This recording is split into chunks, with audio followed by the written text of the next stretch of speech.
Hello लोगोफोर खुलुमबाय नोंथांमोनखौ आंनि एसएस फेमिलि इउट्युब चेनेलाव बयखौबो फिन खनसेबाव बरायहरनाय थाबाय। आं दिनैहाय नै थास' बिबारजों दाउ ब्रयलारजों संनो नागिरदों।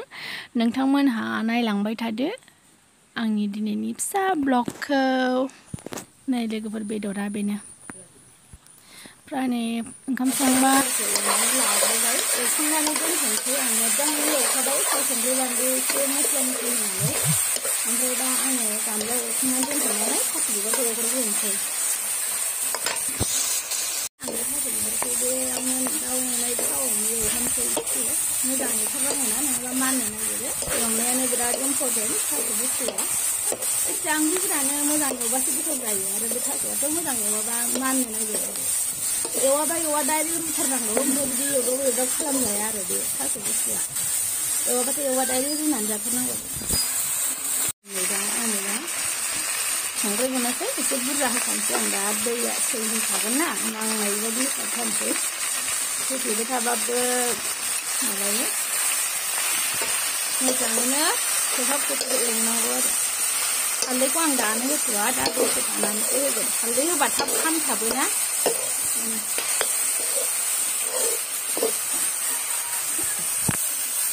आंना बानलु गोरान ओमफ्राय नैबे सामब्राम गुफुरखौ देनानै लाखानोसै आरो। आङो बानलु गोरानजों सामब्रामजोंखौ खनसेनो ज' देगोन। आलदा आलदा देबाय थाया आङो।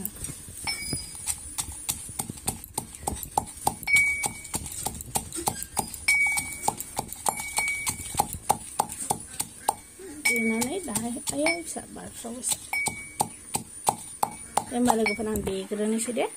दा देखांबाय दा होनोसै आरो। दा आंनि ओंख्रिया बिराद मोजां गोदौबाय। आङो बिदि गोदौफुनायावनो बे बानलु देनानै लानायखौ हरनोसै आरो। बिदि गोदौफुनायावनो होखानांगौ। बिनि सिगांबो होनाङा उनावबो होनाङा, जेला गोदौफुयोना होमबानिया होना होदो आरो। बिराद मोजां जासिगोन बे दा ओमफ्राय मोजां खोबहाबनानै दोनसै। आङो नैबे खायलाजों नाजों संगोन आङो। बिराद गोथाव जायो एसे रोसि जेब जेब जेब जेब। ओमफ्राय जेबो गोखा जाया आरोना लोगोफोर। जायफोरा जाखांबाय बिसोर मिन्थिखागोन खायलाजों नाजों संबा गोखा जायोना जाया। ना खांख्राइ लगायनानै होगोन आङो। ना गोजाबाबो जायो, खांख्राइ गोजाबाबो जायो। ओमफ्राय ना खांख्राइ लगायना होनोसै। खांख्राइ मासे मानै मोनफादोंमोन नालाय सारनायाव, ओमफ्राय बेखौनो होनोसै आं। ओंख्रिखौ आराम सागं साखांबाय। आं हारसिं मानसि दा केमेरा हमनानै होग्रा गैया। ओमफ्राय बेखायनो सागं सानायफोरखौ आं देखायलायनो हायासै आरो लोगोफोर। जायखिजाया नै बिराद मोजां गेब्लेबाय। आं दा बेदरखौ हरनोसै आरो। बेदरा बेमोन लोगोफोर। बेदरखौ हरनोसै। आराम गोदौथोंसै मोनथोंसै। मोजाङैनो गोदौबाय बेदर होखांनायनि उनावबो। ओमफ्राय आं दा गोखैखौ होनोसै। आं मैथाखौ होगोन आरो लोगोफोर। नै मैथाखौ होनोसै।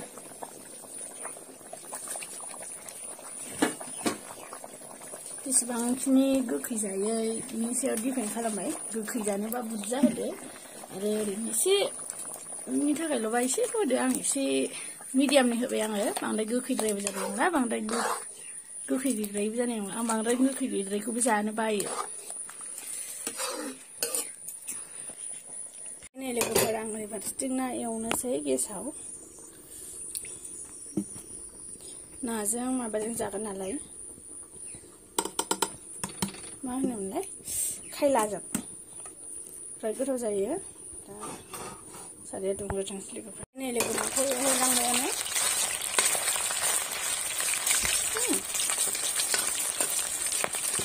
एसे माबा होनोसै ओमफ्राय होनोसै एसे कालार होनायनि हालदै होना होनोसै।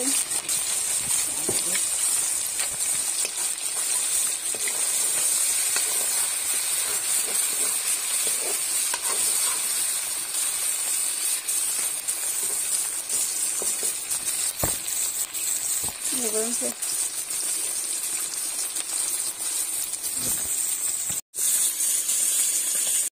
नै लोगोफोर एवखांबाय एसे आरो नै एवगासिनो दङ। आं एवखांजोब्बाय नाखौ।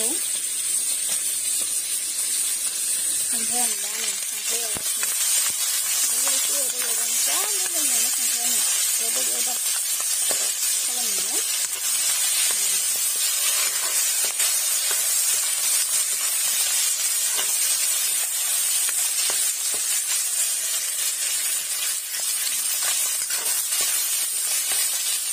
आं एवखांजोब्बाय खांख्राइखौबो नाखौबो आं दानानै बेखौ होनसै मा होनो खायलाखौ बांद्राय थाव होआ बांद्राय थाव होनांखाया आरो एवनायनि थाखाय जेबो गोसा जाया जायगा होबा सोरबाय बिसोर मिथिखागोन खायलाजों नाजों बा खायलाजों खांख्राइजों एवबा गोसा जायोना जाया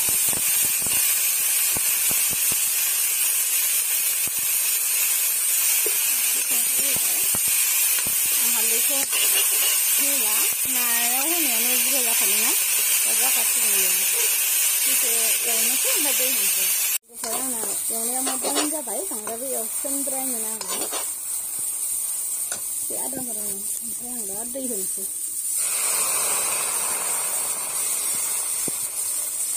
दैखौबो बांद्राय होआ आङो एसे एवो नालाय आं दा खनसेनो नाखौबो होफाखानोसै माने मोननांगोन ना बियो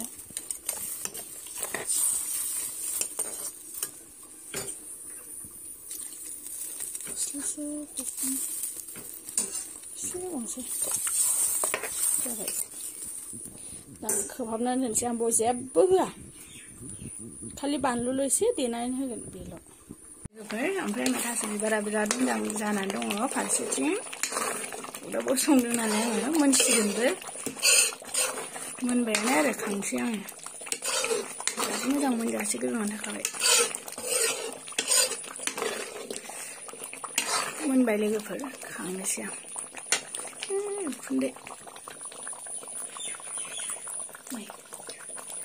लोगोफोर नैबेबो बरियासे कालारफुल जानानै गोदौनानै दं बेयो मबाइलावहाय फुददांदां नुदों खिन्थु मोगथाङाव बिराद मोजां कालारफुल आरोना बेबो दसे उनावनो मोनसिगोन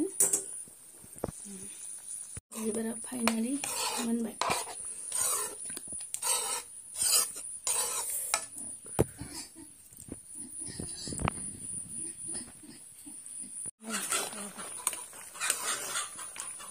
मोनबाय बिसोर एसे जोबजोब दोनगोन मोनबाय दे लोगोफोर ओंख्रियानो खांबाय आं